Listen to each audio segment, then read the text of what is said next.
तस्वीर। अनु, बैंक चलोगी?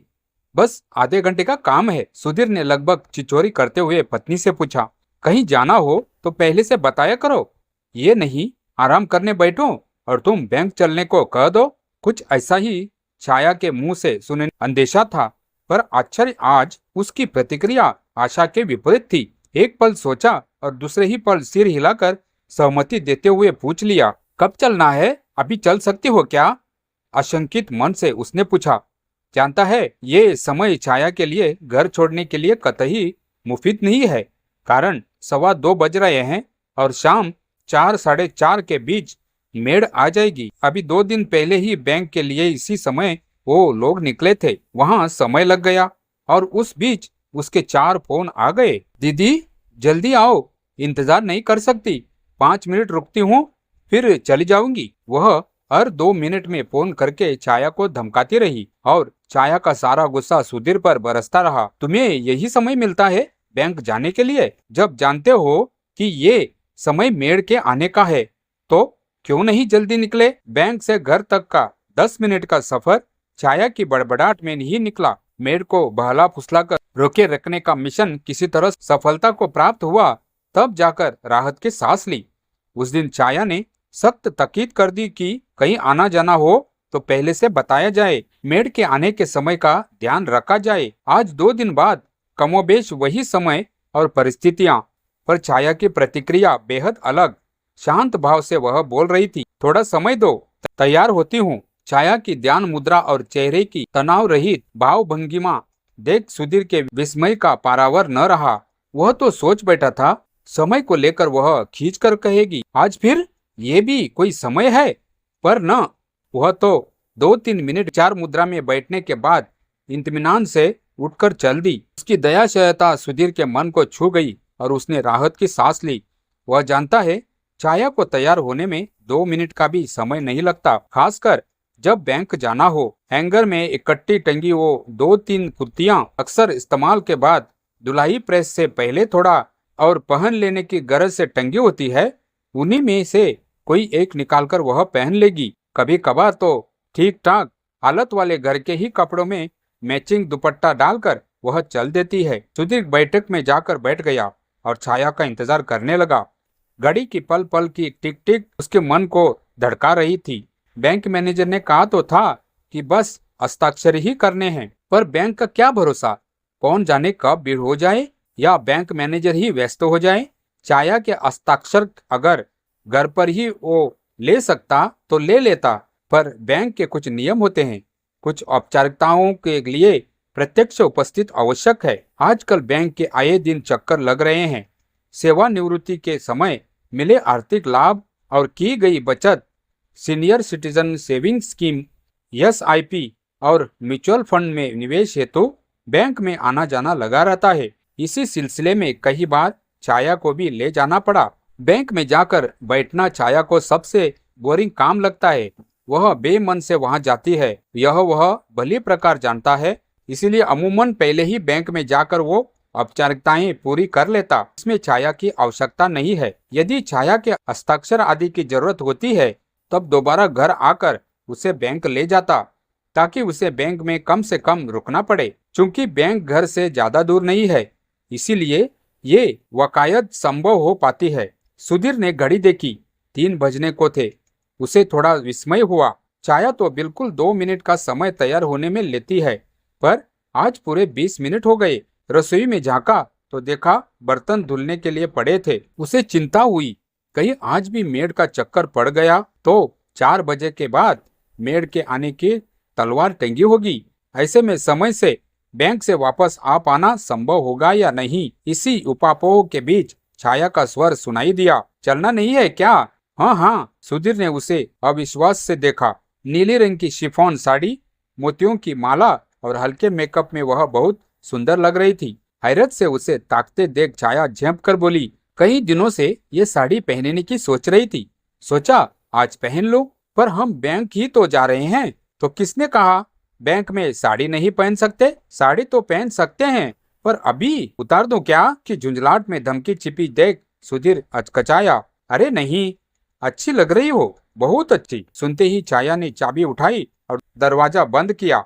कड़ी धूप में सहसा बरस आई बूंदों के पीछे के रहस्य को जानने की छटपटाहट झटकर सुधीर गाड़ी की ओर बढ़ गया।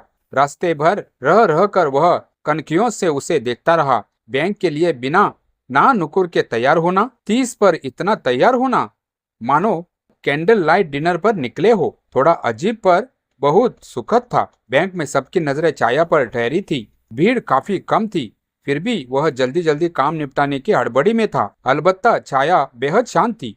4 बजने को वो आए थे। इस समय तक तो वह व्यग्रता से मोबाइल देखने लगती थी, पर आज उसके चेहरे पर इम्तिनान देख सुधीर ने पूछा, मेड को देर से आने के लिए बोल दिया है क्या? ना, बोला तो नहीं। तुम यहाँ का काम देख लो, मैं मैनेज कर लूंगी। ये छाया का दिया दूसरा झटका था कि तभी मैनेजर ने उसे बुला लिया। बैंक मैनेजर छाया को पहचानती थी। हेलो मैडम, कैसी है? मैनेजर बहुत व्यवहार कुशल है। अपने सभी क्लाइंट को महत्व देना उसकी पहचान है। उसने हमेशा की तरह छाया पर सरसरी नजर दौड़ाई, पर आज नजरें उस पर अटक गई और फिर बार बार अटकी। उसकी नजरों का स्वयं पर यूं अटकना छाया को भाया, पर सुधीर को असहज कर गया। बैंक में सभी अनौपचारिक साधारण वेशभूषा में ही थे।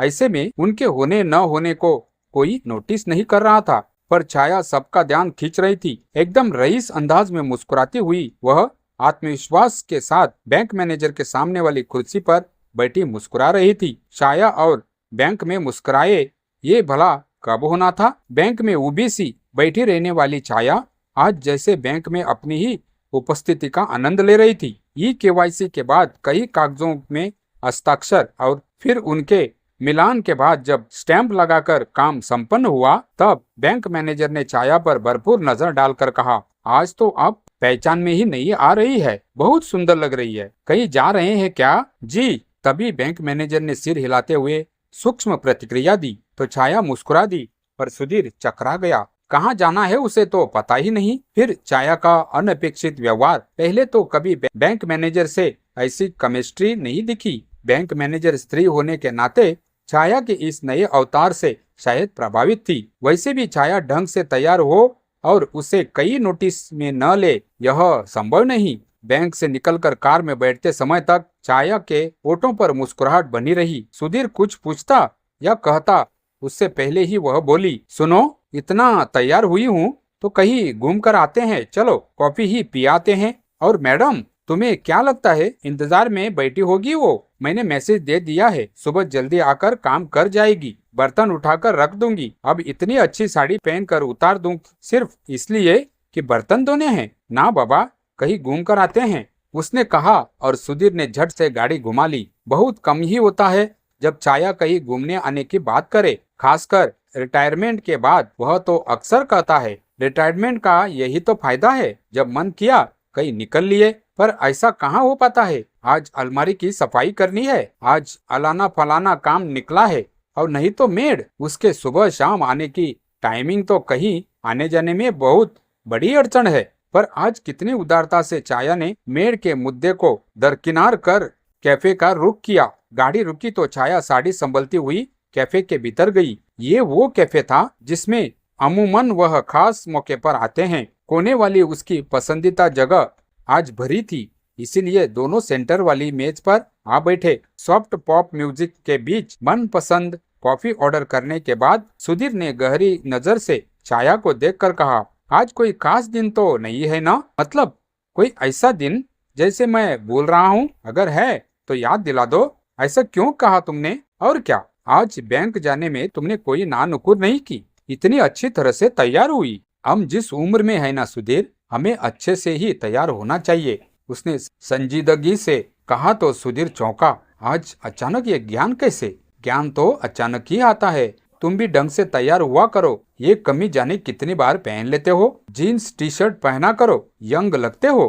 कहते हुए वह धीरे से हंसी तो सुधीर ने झेप कर कहा, बढ़ती उम्र का अपना ग्रेस है। हाँ मानती हूँ, तो ग्रेस बना रहे इसके लिए कुछ जोड़तोड़ यानी जिम्मेदारी निभा ले तो क्या गलत है? मतलब? सुधीर उसकी बातों में उलझ गया। जब हम जवान थे तब चेहरे मोहरे और शरीर को देखकर फील गुड फैक्टर अनायास ही होता था। अब सब प्रयास लाना होगा। उम्र हमारे हाथों में नहीं है, पर पहनना ओढ़ना तो हाथों में है। कपड़े अच्छे हो गए तो चेहरा खिल उठेगा। बुढ़ापे में चेहरा और कपड़े दोनों मुसे हुए अच्छे नहीं लगते, कहते हुए छाया ने जिस अदा से पल्लू संभाला, सुधीर एकटक देखता रह गया। क्या हुआ? छाया ने टोका तो वह बोला, बहुत अच्छी लग रही हो। एक बिंदास हंसी और मुस्कान भी झुर्रियों भरे चेहरे को सुंदर बनाती है। यकीनन मुस्कुराते रहो, तुम खिलखिली रहो तो मुस्कुराने की वजह मिल जाएगी। सुधीर थोड़ा सा रुमानी हुए तो छाया भरपूर मुस्कुराई। देर तक वह दोनों कॉफी हाउस में बैठे रहे। वहां से निकलकर आसपास की दुकानों में विंडो शॉपिंग करके डिनर किया और तब घर का रुख किया। खुशनुमा समय साथ व्यतीत करके प्रफुल्लित भाव से घर आते समय सुधीर बोल ही पड़े, आज बड़े दिन बाद दिन खुशगवार निकला। इसका सारा श्रेय तुम्हें जाता है छाया। शुक्रिया। शुक्रिया बैंक क्या अदा करो, न बैंक आना होता न हम इतना घूमते। भला बताओ, कौन सोच सकता है कि जिस जगह जाने से तुम सबसे ज्यादा बचती हो, आज उसी जगह को मौका बना लिया। आज बैंक मैनेजर को देखा था, तुम्हारे चेहरे से नजर ही नहीं हट रही थी। सुधीर उत्साह के अतिरिके में बोले तो छाया की आंखें बरबस ही गाड़ी के व्यू मिरर पर अटक गई। खुद को उसने ध्यान से देखा।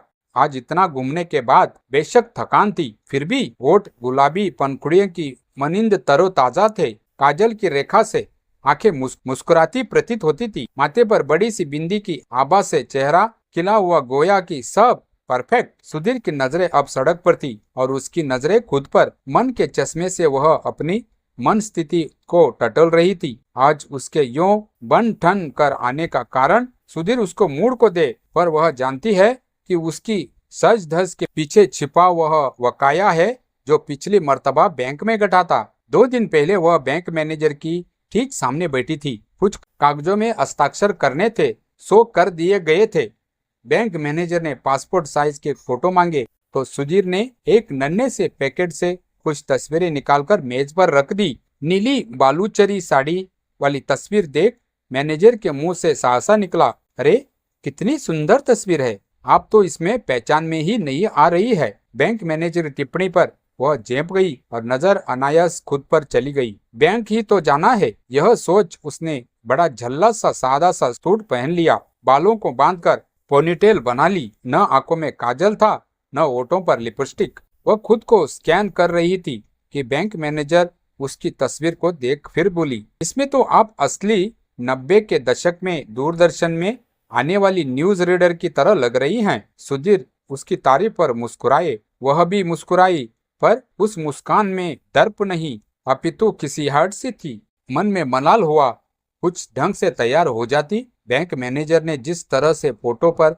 विस्मित नजरें डालकर पहचान में ही नहीं आ रही है कहते हुए उसके चेहरे पर सरसरी हैरान नजरें डाली, मन में कुछ चुभ गया। लिपस्टिक नहीं लगाई, यूं तो सुधीर अमूमन उसे टोक देते हैं, पर आजकल वह नहीं टोकते। बैंक ही तो जाना है, सब्जी ही तो लेने जा रही हूँ, पास ही तो जाना है जैसे तर्क वह आए दिन देने लगी है तो उन्होंने भी पूछना छोड़ दिया। पर यह सच है कि सुधीर को उसके होठों पर लिपस्टिक अच्छी लगती है। लिपस्टिक लगाने से तुम्हारा चेहरा 400 वाट की तरह खिल जाता है, सुधीर जब तब कहते। वह स्वयं भी महसूस करती है लिपस्टिक, काजल और ढंग से सवारे खुले बाल उसके चेहरे में खास आकर्षण ला देते हैं। पर उस दिन घर से निकलते समय उसने स्वयं के प्रति इतना अपेक्षित रवैया अपनाया कि उसकी पहचान ही गुम हो गई। बैंक मैनेजर की मेज पर रखे कागज पर चिपकी अपनी ही तस्वीर पर उसकी नजरें अटकी रही। कैसे कहती, यही तो वह असल में है, इसी को तो वह पहचानती है। उस दिन घर आकर उसने अपना चेहरा ध्यान से शीशे में देखा तो वह अपरिचित सा लगा। खुद के ही रख रखाव के प्रति मन में पोक्ष उत्पन्न हुआ। महसूस हुआ इन दिनों उसने खुद पर ध्यान देना बिल्कुल छोड़ दिया है। अलमारियों में अच्छे कपड़े रखे ही रह जाते हैं, 30 पर जो कभी कोई कपड़ा निकला भी तो उसे क्यों ही मूसने की हालत तक इस्तेमाल करने की व्यवस्था होती है। सुधीर नहीं जानते, पर वह जानती है कि आज बन ठन कर बैंक आना महज इत्तेफाक या मूड की बात नहीं, यह तो अपनी पहचान जताने की एक सोची समझी रणनीति थी। बालूचरी नीली साड़ी वाली तस्वीर उसी की है, यह यकीन न केवल बैंक मैनेजर को अपितु स्वयं को भी दिलाना चाहती थी। खुद को उसने ध्यान से देखा। आज इतना घूमने के बाद बेशक थकान थी, फिर भी होठ गुलाब की पंखुड़ियों की मनिंद तरोताजा थे।